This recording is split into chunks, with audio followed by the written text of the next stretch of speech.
পরম প্রেমময় শ্রী শ্রী ঠাকুরের শ্রীচরণে আমার অনন্ত কোটি ভক্তিপূর্ণ প্রণাম।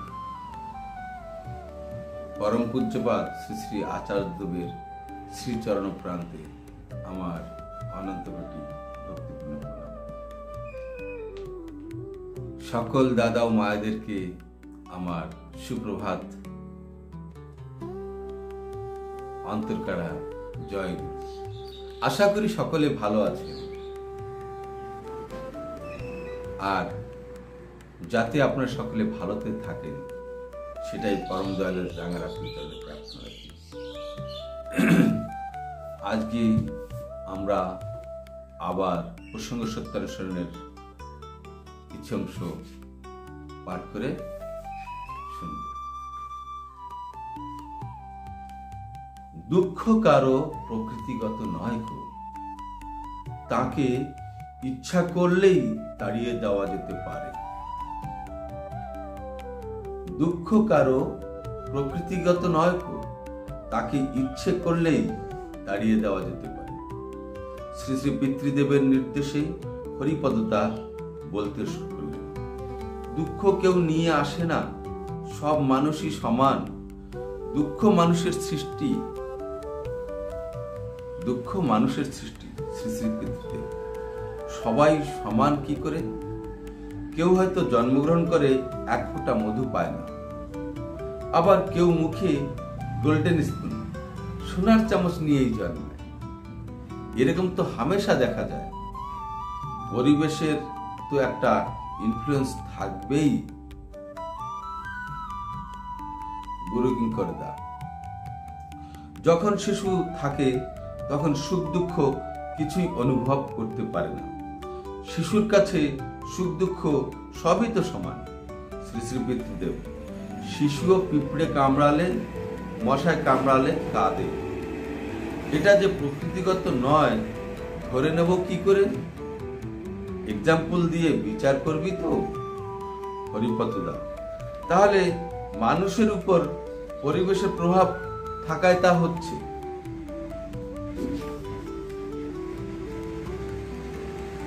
এখানে পরিবেশের প্রভাব বলতে কি বোঝাচ্ছে? যা যা নিয়ে আমি, মশা মাছি মাকড়সা, বাবা মা ভাই বন্ধু, তাদের পরিস্থিতি, তাদের ঘর দুয়ার, যেমন এসব কিছু নিয়ে আমার পরিবেশ। তাই পরিবেশের প্রভাব একটা আছে। শ্রী শ্রী পিতৃদেব এমন মায়ের গর্ভে জন্মালো যে, এমন মায়ের গর্ভে জন্মালো যে জন্য তার ওই অবস্থা। এখানে প্রারব্ধ আছে বলতে হয়। জন্মান্তরে আমরা বিশ্বাস করি তো। এবার এমন মায়ের গর্ভে জন্মালো, এই কথাটা বলার কারণ কি?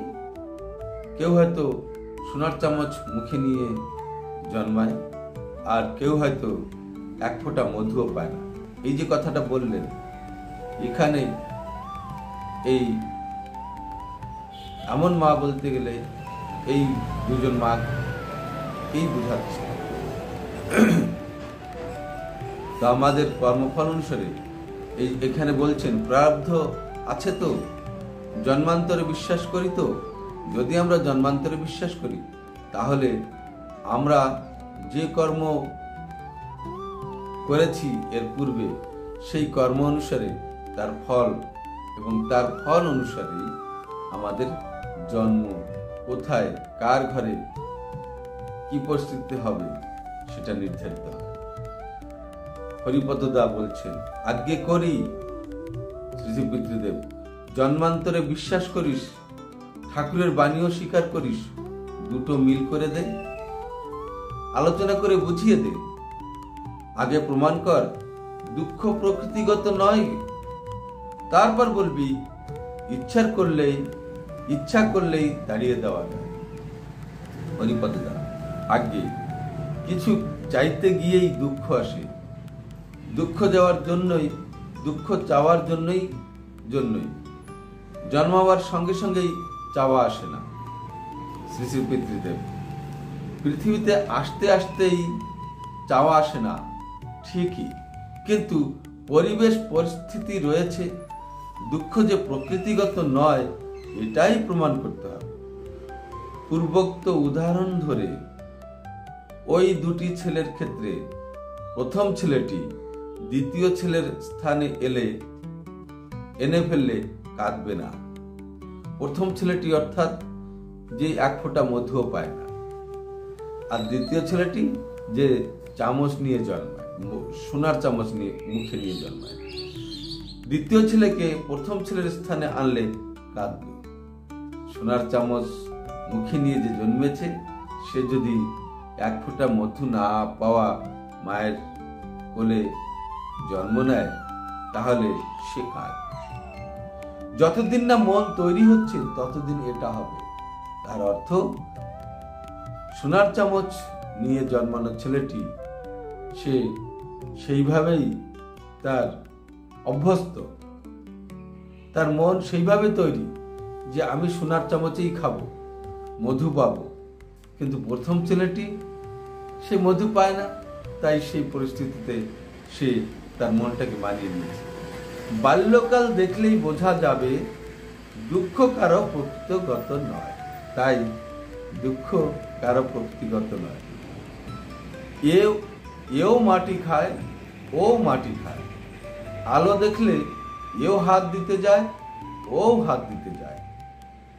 এও গু মাখামাখি করে, ও করে।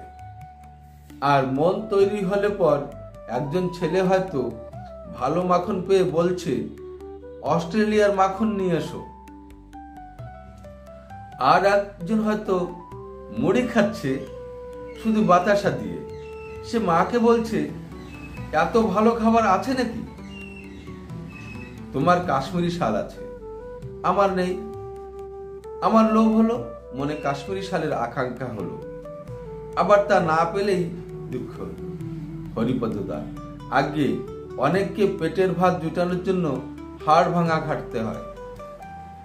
শ্রী শ্রী পিতৃদেব, কর্ম আছে বলেই জীবন আছে। শোন তবে একটা ঘটনা বলি। এক ভদ্রলোক, বয়স 70-75, বেশ অ্যাক্টিভ। রোজ সকালে প্রাতঃকৃত্য সেরে মর্নিং ওয়াক করে তারপর যা পায় খায়, না পেলে না খেয়েই বাজারে বেরিয়ে যায়। তারপর বাজার সেরে সঙ্গী সাথীদের সাথে দেখা করে বাড়ি ফিরে 10টায়। তারপর খেয়ে টেয়ে বিশ্রাম করে বিকেলে আবার বেরিয়ে পড়ে। এমনি করে সারাটা দিনই কাজকর্মের মধ্যে থাকে। ওই ভদ্রলোকের মেয়ে জামাইয়ের খুব টান তার উপর। তাকে তারা ময়ূরভঞ্জ নিয়ে গেল। কোনো কাজ করতে যাবে, তারা করতে দেয় না। 24 ঘন্টা বসিয়ে রেখে দেয়, আদর যত্ন করে, সেবা দেয়। এমনি করে করেই কিন্তু তাকে রোগে ধরল। সারানো গেল না, পরে মারাও গেল সে ওই অসুখে। একটু থেমে পুনরায় বলে চলেছেন, যারা কোনো অবস্থায় মনে করে না তোমার কাছে আমার নেই,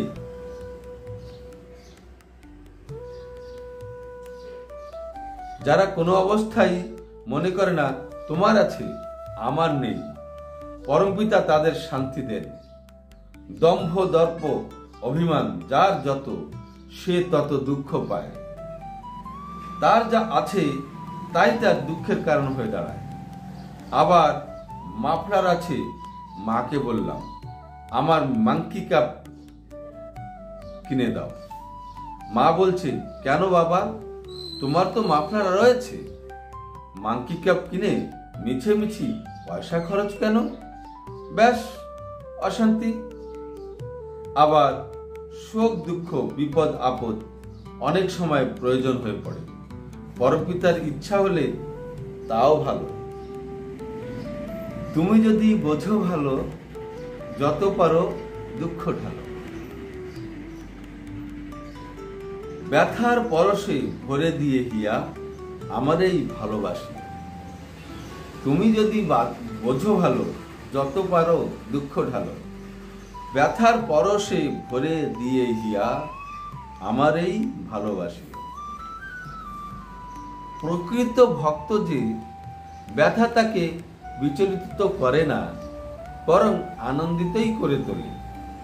ব্যথার মধ্যেও সে অনুভব করে তার প্রিয়তমের মঙ্গলেচ্ছা। অনুরাগী ভক্তই বলতে পারে, দুঃখ ব্যথা সবই প্রভু তোমারই যে দান, তাই তো বুঝি তাদের চুময় অবশ করে প্রাণ। দুঃখ ব্যথা সবই প্রভু তোমারই তো দান, তাই তো বুঝি তাদের চুময় অবশ করে প্রাণ। ইষ্ট প্রসঙ্গে তারিখ 26/11/75 সাল। তো আজকে যে বাণীটি পাঠ করলাম অতি সুন্দর, অতি মহত্বপূর্ণ, অতি গুরুত্বপূর্ণ। আমাদের বুঝে চলার প্রয়োজন মাত্র, তাই নয় কি?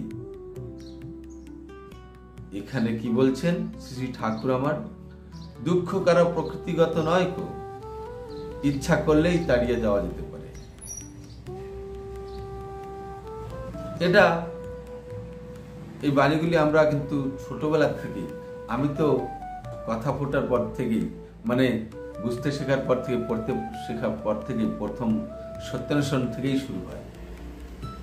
এটা পড়তে পড়তে আজ এই বয়সে এসে পৌঁছালাম, কিন্তু হয়তো এখনো পর্যন্ত সত্যান্বেষণের সটাও বুঝতে পারিনি।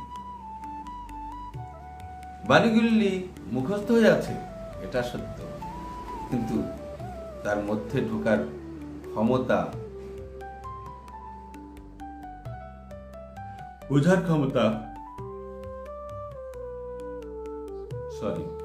বোঝার ক্ষমতা আমাদের হয়ে ওঠেনি। তার কারণ নাম ধ্যানের অভাব, তার সঙ্গে যুক্ত হয়ে চলার অভাব। আমরা সকল সময় ইষ্টময় হয়ে চলি না, তার কারণে। তাহলে এই দুঃখ কারো প্রকৃতিগত নয় গো, এই কথাটাকে পরম পূজ্যবাদ শ্রী শ্রী পিতৃদেব বুঝিয়ে দিলেন। কেমন করে প্রকৃতিগত নয়? তার অর্থ দুটি মায়ের উদাহরণ দিলেন। একটি মা সম্ভ্রান্ত শ্রেণীর ধনী পরিবারের, তার ছেলে হলে সোনার চামচ নিয়ে জন্মায়।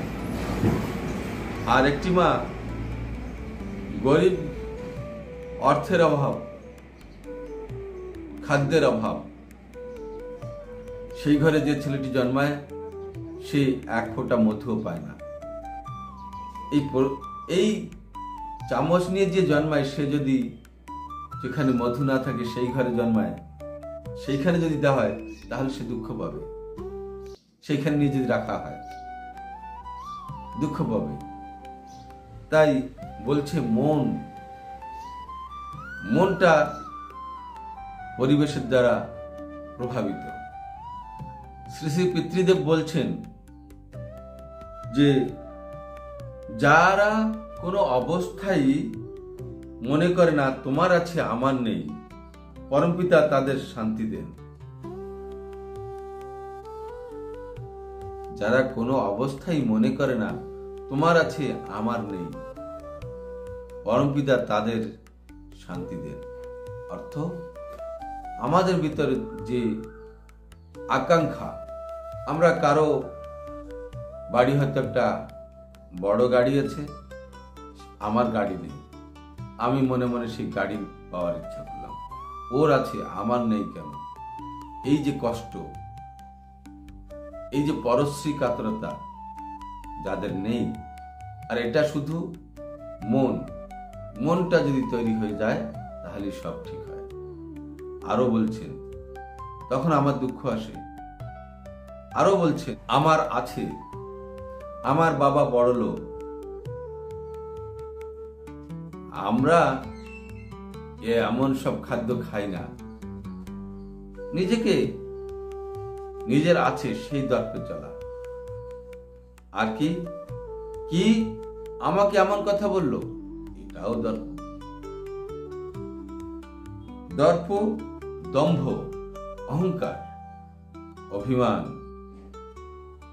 আমাকে এটা দিল না, ওটা দিল না, আমার সঙ্গে এমন ব্যবহার করলো,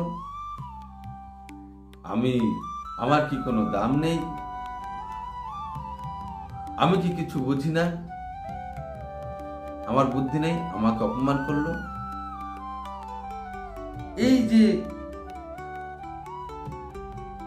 এই রকমের যে চিন্তাধারা আমাদের মধ্যে রয়েছে, এর দ্বারা আমরা দুঃখ পাই। যার দম্ভ দর্প অভিমান যার যত, সে তত দুঃখ পায়। একদম সহজ কথা। আজকে যদি দেখেন আমাদের পরিবার সংসার জীবনে, আমরা যদি এই কথাটাকে বোঝার চেষ্টা করি আমাদের পারিবারিক জীবনে, তাহলে বুঝতেই পারবো যে স্বামী হয়তো স্ত্রীকে একটা কথা বলল, অমনি সে চটে গেল, সে সহ্য করে না। কেননা তার হয়তো বাপের বাড়ি, তার বাবা মা কিংবা ভাই কখনোই তাকে কখনো শাসন করেনি বা জোরে কথা বলেনি, যা খুশি তাই করে চলেছে, তারা কোনো বাধাই সৃষ্টি করেনি। সেই অভ্যাসে অভ্যস্ত সে, তার মনটা সেইভাবে তৈরি হয়েছে, আমি যা করি আমাকে তো কেউ কিছু বলবে না। সেই যে ভাব, সেই ভাব নিয়ে স্বামীর ঘরে আসলো। স্বামী তো দেখা গেল তার উল্টো, ভুল দেখলে, ভাটকা দেখলে সে তো বলেই, অন্যায়কে প্রশ্রয় দেয় না। স্বামী হয়তো তাকে একটা ভুল দেখে বলে ফেললো, অমনি সে রেগে গেল, কি আজও পর্যন্ত আমার বাবা মা আমাকে একটা কথা, জোরে কথা বলেনি, তুমি আমাকে এরকম বলতে পারলে? আমাকে তুমি কি মনে করেছো? আমার কিছু নেই, আমি কিছু বুঝি না। এরকম ভাবে বিভিন্ন রকম হয়তো দেখা গেল, তারপর ক্রন্দন, এমনি হয়তো দেখা গেল সে দিনটাই চলে গেল, রাতটাও কেটে গেল কাঁদতে কাঁদতে। তাহলে দুঃখটা পেলাম কিভাবে? এই আমার দম্ভ অভিমানের কারণে। আমার মনটা ঠিক সব অবস্থায় রাজি নয়, সব পরিবেশে মানিয়ে নেওয়ার জন্য রাজি নয়। আমি যদি তখন মনে করি যে না, ঠাকুর আমাকে বলেছেন, কি বলেছেন? স্বামীর প্রতি টান যেমনি ছেলেও জীবন পায় তেমনি। স্বামীকে কেমন করে ভক্তি করতে হবে, শ্বশুর শাশুড়ি বা স্বামীর সংসারে কেমন করে আপন করে নিতে হবে, কেমন করে গুরুজনদেরকে ভক্তি শ্রদ্ধা করতে হয়। গুরুজনদের মুখের কথার উপরে উত্তর দেওয়া ঠিক নয়। তারা যা বলেন আমার মঙ্গলের জন্যই বলেন, তারা যা ভাববেন বুঝবেন আমার ভালোর জন্য। তারা আমার থেকে শ্রেষ্ঠ, তারা আমার থেকে বড়, তারা আমার থেকে বেশি বোঝে। এই ভাবটা যখনই আমার মনের মধ্যে স্থান পাবে, তখন আমরা তাদের কোনো কথাতেই রাগ হব না, আমার মানে লাগবে না, সেখানে আমার বাপের বাড়ির গৌরব আসবে না। তাই বাপের বাড়ির গৌরবেতে যে নারীরা মত্ত রয়, স্বামীর সংসার আপন করা তাদের বড় শক্ত হয়। কথাটা মনে পড়লো তাই বললাম। আবার যদি আমরা আর একটু উল্টিয়ে দেখি স্বামীর ক্ষেত্রেও, স্বামী ঠাকুর বলেছেন, দোষ দেখা ঝোঁক গজালে ওরে, সেই দোষেতে ধরবে ওরে। এ কথাটা তো আছেই, কিন্তু আমরা যার দোষ ত্রুটি দেখছি, তাকে যদি আমি নিজের মতো করে ভালোবাসতে পারি, দরদ থাকে তার প্রতি, তাহলে তাকে সহানুভূতির সঙ্গে, দরদের সঙ্গে সেটা বলতে হবে, যাতে কি আমারই ভুল বা তার ভুলের কারণে আমি ব্যথিত, এবং আমার যে ব্যথা, আমার যে কষ্টটা সে অনুভব করবে। তার মনেও ব্যথা লাগার প্রয়োজন আছে আমার ব্যথায়। আমার কষ্ট হলে তার মনেও কষ্ট অনুভব হওয়ার দরকার আছে। এতখানি ভালোবাসা, স্নেহ, প্রীতি, প্রেম থাকলে তখনই তাকে বলা যেতে পারে, সেই সুরে সেইভাবে বলতে হবে। ঠাকুর এই কথাগুলি, এই আদর্শই আমাদেরকে দিয়েছে, তাই নাকি? তাহলে স্ত্রীর উচিত স্বামীর দিকে স্বামী ভাবাপন্ন হয়ে চলা, আর স্বামীর উচিত ইষ্টের দিকে ভাবাপন্ন হয়ে চলা। তাহলে আমরা যদি স্ত্রীকে ভগবানের দান, পরম পিতারই সন্তান মনে করি, তাহলে তার উপরে আমরা বিশেষ করে রাখতে পারবো না। আর স্ত্রী যদি স্বামীকে মনে করে ইনিও আমার পরম পিতারই সন্তান, তাহলে পরম পিতাকে আমি যেমন ভক্তি করি, ভালোবাসি, এনাকেও আমার তেমনি শ্রদ্ধা ভক্তি করতে হবে। এইরকমভাবে চলার মধ্য দিয়ে দেখবেন আমাদের বাচ্চা কাচ্চাও সেইভাবে এই আদর্শে বড় হয়ে ওঠে। তখন দেখা যায় বাচ্চা কাচ্চারা, ছেলেমেয়েরা বাবা মায়ের মুখের উপর তর্ক করে না, তারা বাবা মায়ের কষ্টটা বুঝে চলে। কেননা মাকে দেখে বাবার কষ্ট বুঝে চলে, এবং বাবাকে দেখে যে তার মায়ের সুবিধা অসুবিধা দেখে চলে, মায়ের প্রতি ভালোবাসা নিয়ে চলে। তাই তখন বাচ্চারা আর এদিক ওদিক যেতে পারে না, তখন এই দুটো জিনিসকেই তারা ফলো করে চলে। কেননা বাচ্চারা, আমি নিজে দেখেছি, আমি যেমন ব্যবহার আমার স্ত্রীর প্রতি করি, বাচ্চারা ঠিক তার মায়ের সঙ্গে উপযুক্ত ক্ষেত্রে ঠিক তেমন ব্যবহারই করে। আবার আমি এটাও দেখেছি যে আমার স্ত্রী যেমন ব্যবহারটি করে আমার সঙ্গে, বাচ্চারা ঠিক তেমন ব্যবহারই আমার সঙ্গে করে,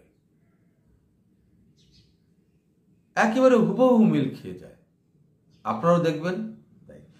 তাহলে আমরা যদি এটা বুঝতেই পারছি, অনুভব করতে পারছি, তাহলে আমাদের কি করণীয়? ইষ্টকে মাথায় করে নিয়ে ইষ্ট প্রতিষ্ঠাই আমার জীবনের একমাত্র ব্রত হোক, এই মনোভাব নিয়ে মনকে তেমনিভাবে মানিয়ে নিয়ে, দুঃখর কারো প্রকৃতিগত নয় কো, তাই ইচ্ছা করলে তাড়িয়ে দেওয়া যেতে পারে কেবলমাত্র ইষ্টকে অটুটভাবে ধরে। আমরা যে যতখানি ধরব সে ততখানি হয়ে উঠব, তাই নয় কি? তো আসুন আজকের এই শুভক্ষণে আমরা প্রত্যেককে ইষ্টকে মাথায় করে নিয়ে ইষ্ট প্রতিষ্ঠার ঝোঁকে ডিপি ওয়ার্ক, যজন যজন ইষ্টভৃতি, স্বস্তিনী সদাচার পরায়ণ হয়ে আমরা সেই পরমার্থকে লাভ করি। এটাই পরমপিতার রাঙারাত্রির চরণে প্রার্থনা রেখে আজকের পাঠ ও আলোচনা এখানেই শেষ করছি। জয় গুরু, ভালো থাকবেন।